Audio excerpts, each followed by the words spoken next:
There is a lot more to this story, but I will start here. Our small red Jeep was sideswiped by an oncoming car that came hurtling toward us, skidding on the ice and out of control. The impact not only hurled the Jeep with us in it over the side of the mountain, but it also threw me out of my body. In this out-of-body state, I was shown poignant moments of my life. In particular, I was shown three very odd and seemingly disparate things. First, I was shown that, although I had seen the sun come up over the horizon many times, I had never truly seen it. I had never actually viewed the awe and splendor of the arrival of a new day. Never taken the time to experience the fingered rays of light as they slowly peeled back the black of night. I had never truly witnessed the symbolic hope of a new day, the possibility of the soul, the grace and beauty of life. Second, I was made to understand that I had never smelled the earthy aroma of freshly cut grass. And again, of course, I had in many times, but only in passing. I had never done so with the deliberate intent of experiencing the magic moments of pleasure and grace offered by my senses. For the most part, I had totally disregarded my senses and hurried through my life. I was always too busy, on my way somewhere else, to stop and smell the roses, much less the freshly cut grass. At that time in my life, everything was a means to an end. My life as a single mother was a matter of practicality, utility, and necessity, and not pleasure. The grass had to be cut. It did not have to be inhaled or experienced on a visceral level of pleasure. That was optional. And again, I was too busy. The same was true of my other senses. In my survival rush, I had forgotten, literally and figuratively, to see, smell, listen, taste, and touch the beauty of my life. To this point, touch was the third thing I was shown. I had never reached out and touched another, truly touched them with my physical body. Obviously, I had 2 children, so I had touched another and very intimately. But my contact with most was again utilitarian. It was a means to an end. I brushed my children's hair to send them off to school, but I rarely took the time to simply caress their tender heads. In the lonely time after my divorce, unaccompanied by a mate, I went through long periods with little or no physical contact. On some level, I must have known that this would be detrimental to my body, as I somehow decided to schedule a weekly massage. At that time, I did not know why I craved massage so much. Now I understand the importance of physical contact. So now, if we meet in person, you most assuredly will get a hug. All of this and more was shown to me as the Jeep tumbled to the bottom of the icy mountain. In that suspended moment where time seemed to be absent, I experienced an overwhelming wave of remorse for the wasted and unacknowledged moments of my life. I was also shown that many others, at the point of death, have the same great sadness and sense of loss.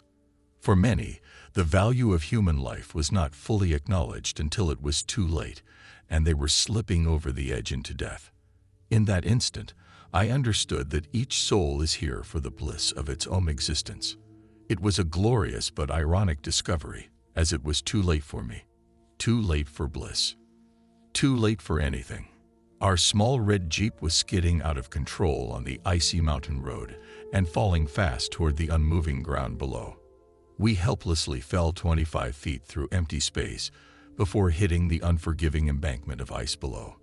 After rolling and flipping over and over 10 more times, we finally came to a sudden halt and were wedged into the side of the icy mountain. Everything was in slow motion as I resigned myself to my impending death. I closed my eyes and disappeared into a blur of darkness and bursts of light. I was quite shocked to wake up back in my body and overjoyed to be given a second chance at life. The sense of being given another chance to live in the same life, but with a different perspective, was overwhelming. Rather than just surviving, I would truly be alive. After the accident, there was a subtle but important change in the verbiage and experience of my life. Instead of seeing life as a heavy burden where I had to be responsible, take care of myself, look after my children and others, I realized that I get to do all the above.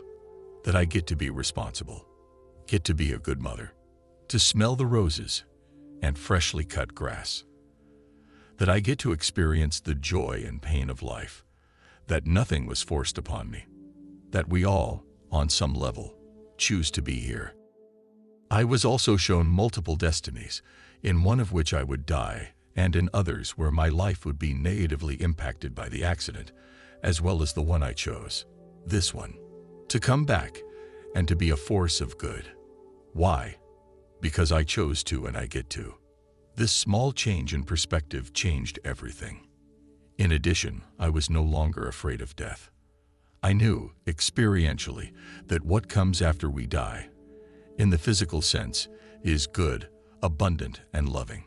In an instant, my perspective was forever altered.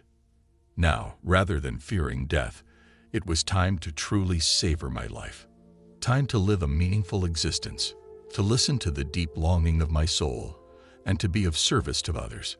To be of service to you. Time to shift directions. Instead of running from death, I would purposefully run towards life, love, and the opportunity to be of service.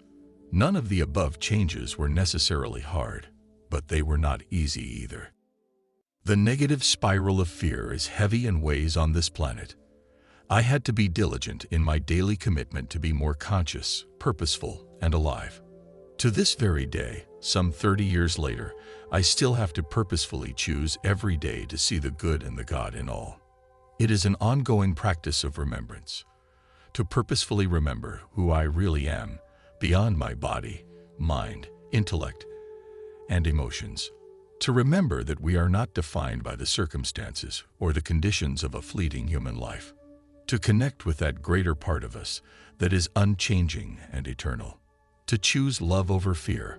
All the aforementioned shifts in consciousness require that we take full responsibility for our lives, irrespective of the inner or outer circumstances that quake through our being. To choose love is to reclaim our birthright and power by aligning with the goodness and grace of God. As we recognize the full impact and consequence of our choices, we naturally reclaim our power and open the door to previously unavailable opportunities and unimaginable universes. This requires that we refuse to live on automatic, refuse to give our power away, and most importantly, refuse to be a victim of our circumstances. My life was forever changed as a result of the devastating car accident that brought me to the precipice of my life in this body and face to face with God. In an instant, as the Jeep tumbled down the side of an icy mountain, and I watched from above, I was shown several available life options. One of the options was to leave my body and this earth behind, to die. Another option, and the one I chose, was to come back to this life and share this message of love. I was also shown many realities and given free will to choose. As I said, I could have chosen to leave this world, but I didn't. I came back to be a lighthouse, a beacon of hope, to be a candle in the night for you and for anyone and everyone with eyes to see and ears to hear. I came back on a mission of love. As we helplessly spiraled out of control on that icy mountain road, a being of light told me to tell the world that love is all that matters. I was shown that I would write a book and share the message of unconditional love with the world. I was also shown that sound and light were the future of medicine, and told to include that in the book. It was all so beautiful and so overwhelming too. At that time in my life, I wasn't yet able to fully understand the immensity of this message or how to share it. I most certainly did not feel worthy or ready to be a conduit and spokesperson of the unfathomable love that had enveloped me in grace and light. I had to first heal my childhood wounds before I could embody this message of unconditional love and fully share it. It took a lot of time, patience, and determination to step into my power and embody and tell the world that love is all that matters. The culmination of my readiness was to share the message of love, which I am ready to do now. If I had to sum up in one sentence what I learned in the past 20 years as I prepared myself to embody and share this message, it would be simply that the purpose of life is to love. Love is all that matters. Notes from Beyond Death. I have included a link to this experience in the description for those that wish to research further. Unfortunately, she did not provide us with a name or a title for the book she is writing, but if anyone finds out more on this person or her book, please share it in the comments below. If you have had a near-death experience you would like to have shared on this channel, please send it to the email provided in the description. Until next time, stay blessed.